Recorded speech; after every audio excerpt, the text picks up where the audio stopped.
This video is not about how to run meta ads. It's about my thoughts on the difficulties of running meta ads and what you experience as a media buyer or e-commerce owner who run meta ads for the business.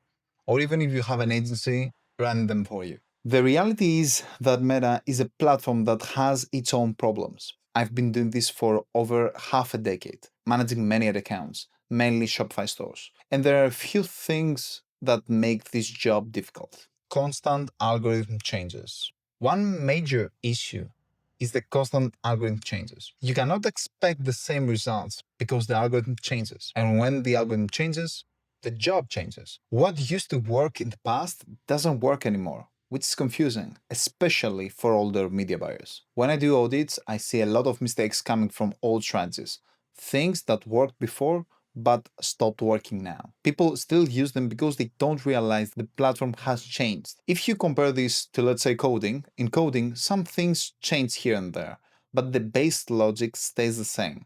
With Meta, the platform itself changes. It's very similar to AI tools. They also change constantly, and that makes it hard to depend on them. That's why there's been a massive decrease in developers using certain AI tools. The algorithms on the background keep changing. The way you use them must change too. It's a massive headache. And that same instability affects media buyers as well. Uncertainty about what works. Another big problem is that it's hard to know what's really working on Meta. Yes, we have data. We can see numbers and identify winners. But if the ads are not outliers, it's hard to know what to do next. Meta distribution is based on data, but marketing is about people.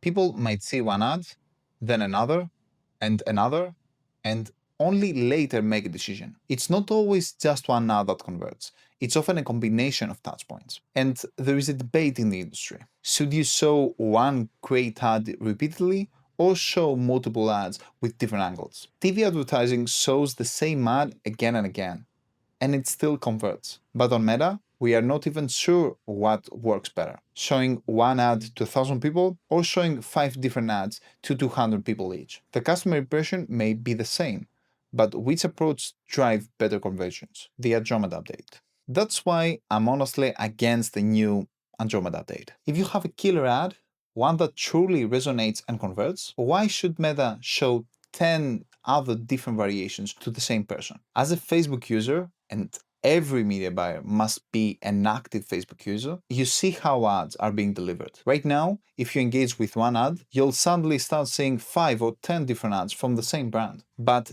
if I've already engaged with the best performing ad, why should I see all the others? Most of them don't say anything new, they don't really add value to my buying decision. Sometimes just showing on one strong ad repeatedly is better. Repetition builds memory and recognition, but we don't have control over this. Meta decides how ads are delivered. Lack of control. And that's another issue. We don't have control. It's basically a black box. You push buttons, test things, and see what happens. If it works, great. You keep it until it stops working. Then you start again. It's like trying to defuse a bomb. You make decisions without fully understanding how the mechanism inside works. You are constantly guessing. Reliance on the platform. This is a big one. The last biggest problem is the reliance on the platform. If your ad account gets banned, you are completely screwed. Meta's algorithm is incredibly efficient, but it creates dependency. Most e-commerce brands are addicted to Meta. They cannot live without it. I talk with e-commerce owners every single day, my clients, and I see how much pressure they feel. Meta often makes more money than the advertiser. It's almost always the case. It's true. For every $1,000 you spend, Meta takes everything, and the brand keeps what's left. Sometimes just 10%. Their profitability is through the roof, while we take on all the risk. And yes, I make money because Meta exists, but I've also been an e-commerce owner myself. I've sold my brand, and I know how hard it is to depend entirely on one platform to scale your business. The bigger problem. So yeah, I wish there was another platform. I'm just thinking out loud here. But this situation is super frustrating. If there was another platform that worked efficiently but didn't create such an unfair split between advertiser and platform, it would be better for everyone. I'm not talking about crypto or anything. I just think the current structure is very unfair. And I genuinely hope it improves, even if it means I lose my job. You have to understand, I talk a lot with e-commerce owners, so I understand the struggles. Anyway, thanks for watching.